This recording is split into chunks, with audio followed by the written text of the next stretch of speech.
Hey guys, Steven Rock here, back with another video. Today we're going to be reviewing the Sparkdoll Ultraman Astromons figure. Now here we go again with it either being called Astromons, Astromoons. I'm just going to call them Astromons because from the way it's spelled, it sounds like that's the correct pronunciation. So please correct me if I'm wrong in the comment section.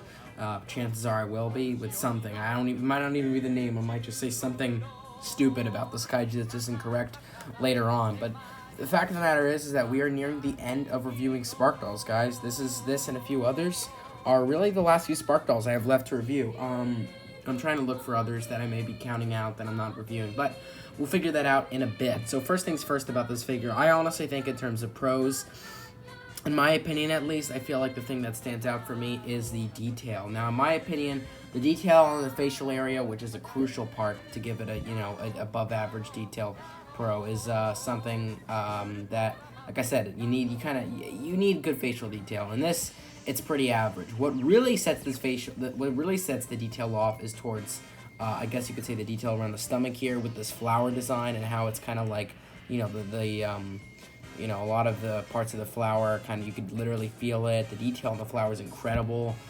You could also see detail done as it's like reaching the claw part, which is bright red. So the gray, once the gray reaches to the red, that's something that credit the paint job for, but that is also something that detail did well. Another thing, like I said, teeth are pretty nice. Again, not so much detail there. Facial details are right.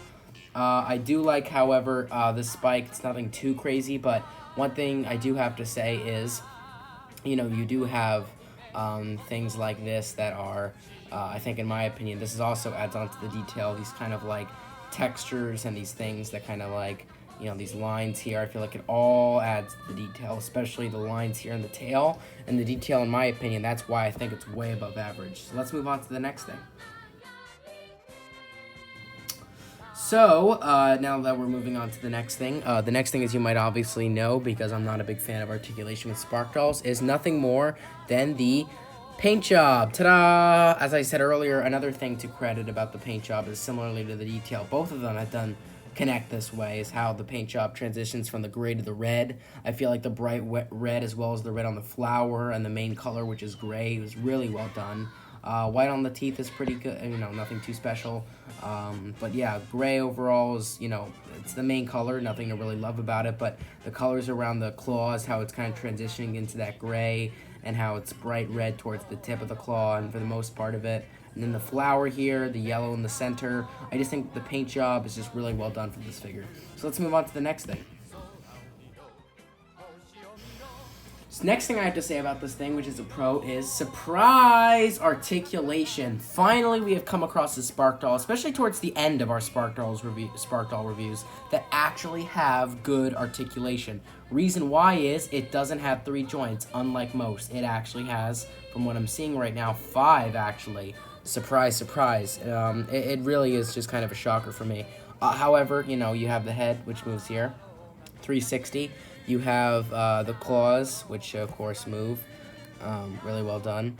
You have the tail, which is pretty, it doesn't move that much, but it's decent. And then you have the waist, so that's 1, 2, 3, 4, 5. That is 5 joints of articulation, way above average for a Sparkdoll.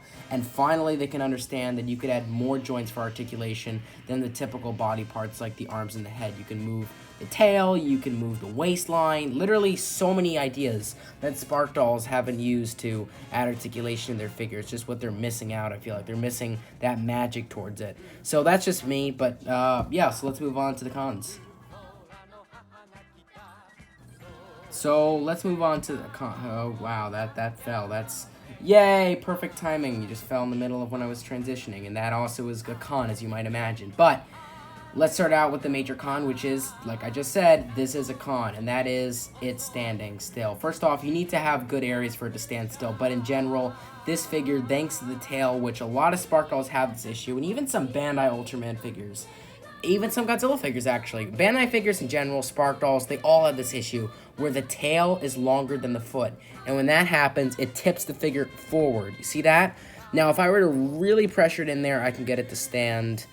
I did it earlier. Now I can't do it. And I'm not going to take my time to do it. But you get the idea. This figure has major trouble standing thanks to this tail. So both of them apply Both of these, okay, for instance, the standing the tall, not standing correctly up is a nitpick, and so is the tail being stretched out, but they both combine into one problem, and that's a major flaw. So they both combine together.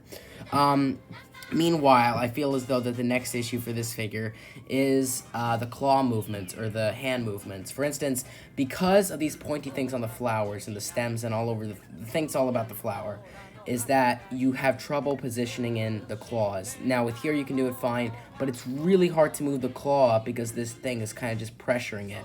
So you have to pressure the claw to move it upwards because this flower part is so big, it's pressuring it. What you should have done is have either the flower smaller or maybe the flower the same size, but have the hand joints a little bit further back so they have more space to do 360, which you could, but like I said, you're putting pressure on it because the flowers part is sticking out and it's in the way. You do have a similar issue with this. If you want to move it under this flower, this pointy part is making it hard to move up and down. It's like, it's giving it pressure. I have to really like put pressure on it. And that is an issue that, you know, you might accidentally, you know, encounter and maybe even damage the figure, loosen the arm joint. It's kind of risky. So yeah, I feel like that definitely is a con. But other than that, I feel like the cons on this figure I've already stated. And with that, I'm going to rate this figure just a normal 8.5 out of 10. If you are a Spark Doll collector and a fan of Ultraman, because I know he's not in the original series because I've seen the original series, like I've said numerous times. I don't know which series he's from, but you guys get the idea. Either way, however, I would rate this guy an 8.5 out of 10 and would recommend getting him. Like, comment, subscribe. See you guys later, and bye-bye.